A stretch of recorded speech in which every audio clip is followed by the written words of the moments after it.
Welcome to Async. This is Sadia. Joshua, a couple of follow-up items.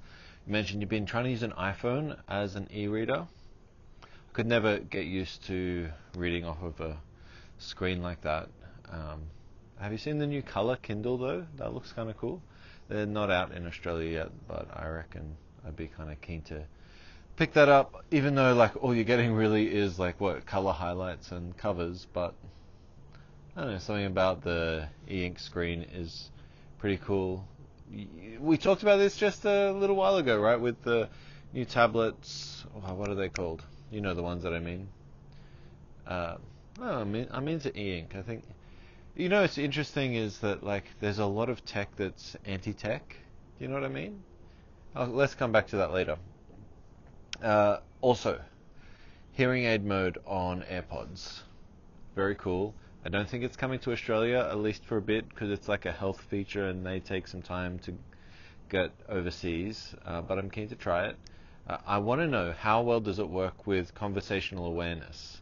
So, if I'm doing the dishes and maybe I'm even I've got a podcast going on and I've also got my headphones in hearing aid mode. Does conversational awareness pause my music still, and do I still get like a better experience listening to my wife badger me about something when I've got the hearing aid mode on? I had a coffee this morning with some friends, and one of them has recently launched this product he's been working on, and it's exciting because he's not a developer. He's using AI, I think Claude and ChatGPT, to build this whole product out, and some other non-coding tools, I think make.com, to build out this product. It's called gameoftheday.co.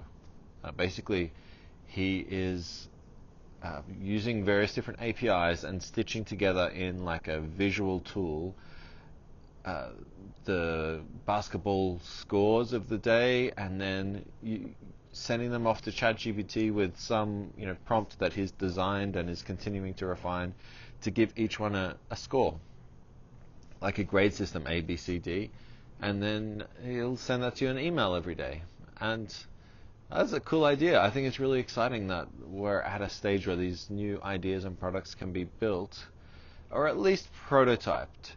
I'd say like he's launched it, but it's still pretty rough around the edges. But he's getting subscribers, and good on him. Like, I'm a bit jealous, to be honest, that he's launched his product, and now he's in that sort of post-launch blues period of how do I get people to use it, and why is everything so hard? It was so easy to get to this point now. Small features that we didn't include in the original planning phase are actually quite hard to build in,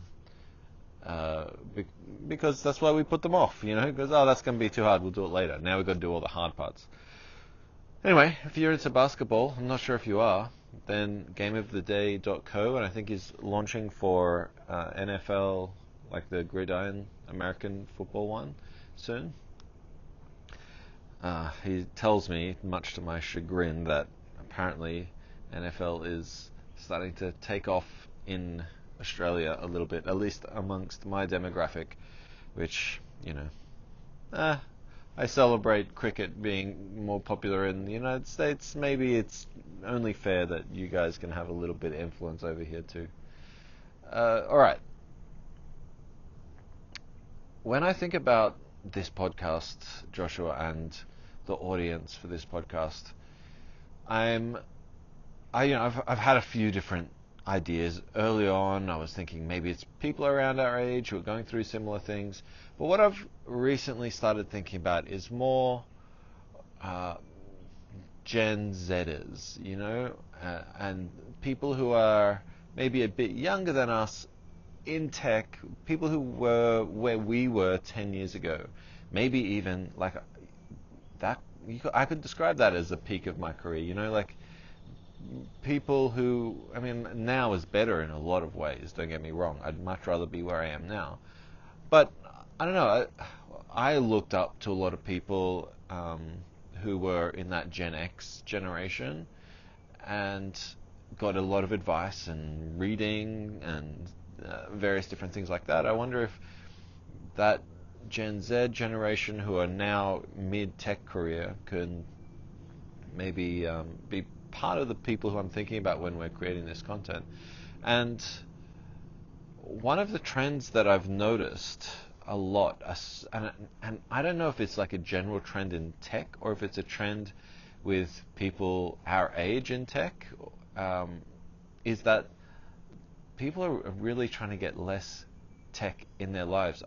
When something happens a lot, like you start seeing it maybe, people start talking about it in this context and other people in a different context, and you hear it on the radio, and then, whatever, it just comes at you from different angles, and it's like the universe is speaking to you. I don't know if you have that idea, but I do. And this thing has been coming up consistently over and over for 6 months now, of like people getting less, sitting at their desk less, really, of tech workers going, oh, you know what, I could use a change of pace. And we've talked about this earlier, how like I love to be in the garden and love to get outdoors. I know you like to run, but it's more than just standing up and taking a break from your desk. I think like it's career shift oftentimes. Maybe it's because there's less jobs in tech and people are sort of using it as an opportunity to change, for a change of pace. But we had this this really beautiful couple over for dinner the other night, and he used to design firmware for chips, and like a real high tech job in Israel, and he left it behind to do some other things. He like started a signage business, and now he's a tree lopper, and he spends the days climbing trees and chainsawing them over, and real outdoors stuff. And there's an attraction to that. I guess what I'm trying to say is that if there's a Gen Z or Gen Z, I guess you would say, listener then, or watcher, viewer, audience, if that's not something that's already on your radar, then maybe start to think about what could that be for you. So that's something. Like for me, okay, I'm very lucky. I had an exit, and now we live on this big, beautiful property, and we have a huge garden, and I get to spend lots of time gardening and with chicken coops and bees and all that sort of stuff. Great. Well, what is it though for maybe like our younger audience? What could that be in your future? I don't know. It's an interesting question because it's going to be different for everyone, of course, but you might not have ever thought about what would it be if not tech? What would it be if not at a desk? Anyway, I'll see you soon.